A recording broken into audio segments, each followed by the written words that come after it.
Hi everybody, so today I wanted to take a couple minutes out just to chat about the realities of living off-grid while still remaining online in the fullest sense of the word. The biggest thing that I have found running my own online business, the biggest challenge with the internet has been that it is a little bit slower than something you would find in a city. Because we are in a remote location, we have satellite internet. And what that means is that we are not on a 4G or 5G network. For reference, 4G or 5G network that you can find in the city is usually around 60 to 75 megabytes per second in terms of download speed and upload speed, whereas satellite internet, or the package that we have anyways, which is the highest, is around 25 megabytes per second. So that sounds like a lot. If you think about the average, it's about twice as slow as your regular internet. Given that most people have internet like that, you wouldn't really think about it. The biggest difference that I've noticed in terms of internet has been the download speed when you're video streaming. Other than that, it's not really too different. What I've done in order to remedy this, because I do run my own online business, has been to sit closer to the router. So what you see me in right now is my office. This is not where I sit when I am running meetings and doing appointments and things like that. I will sit downstairs by a router so that I have it close to me. Usually the satellite internet is pretty reliable. Sometimes there's some tech glitches and bumps, but for the most part it's pretty good. That's my first point that I wanted to chat about. The second point that I'd like to discuss in terms of being off-grid while still being online would be the challenge of ordering things online. With the way that everything has gone in the world since March 13th of 2020, it's been a ride. And so what has happened is that we have had to order a lot of things online. Now the difficulty with that is that because we are in a remote location, there's no such thing as next day shipping. There's no such thing as shipping to a PO box. We can ship to a PO box. Unfortunately, they're not really secure or reliable. Amazon is not an option.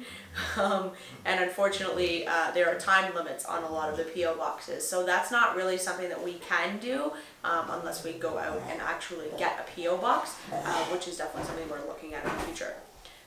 Shipping costs are also to be anywhere close to us, which is still like a ways away. To be anywhere close to us, the shipping costs are astronomical to be able to ship there.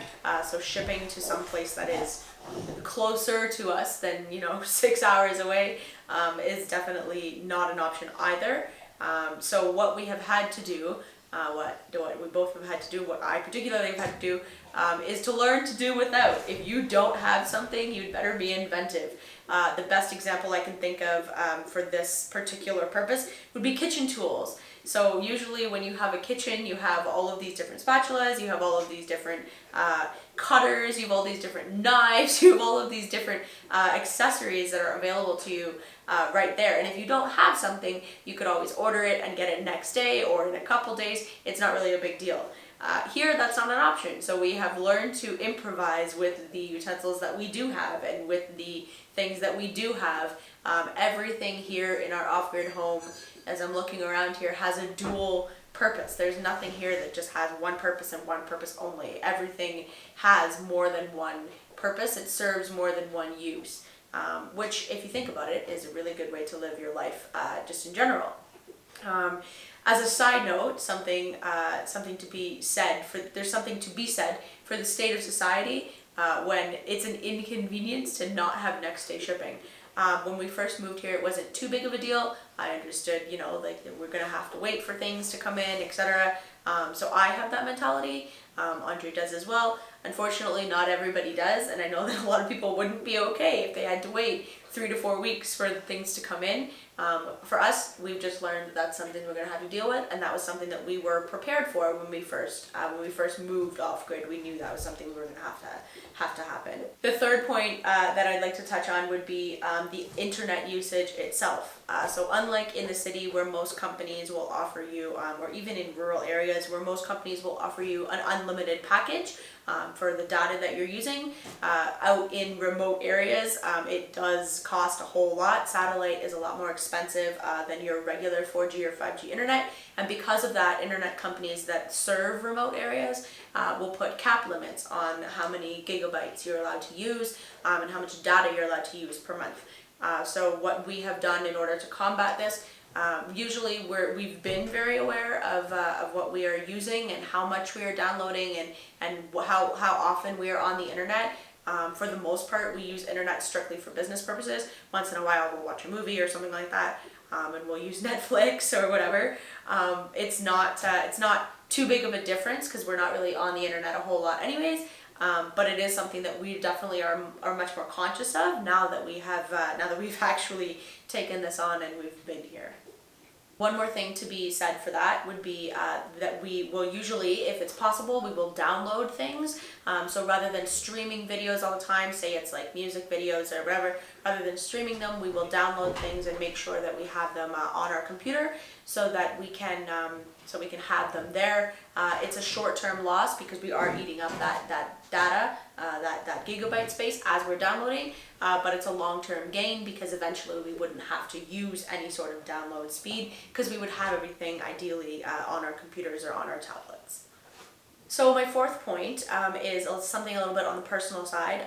For myself, I find new things, especially when it's a lot of new things at once, to be quite challenging when I'm trying to learn new things. So for me, the contrast between living in an off-grid home and running an online business, for myself, it's just been quite different and a little bit difficult to get used to in terms of what the home requires to maintain it and in terms of still being able to run my business effectively.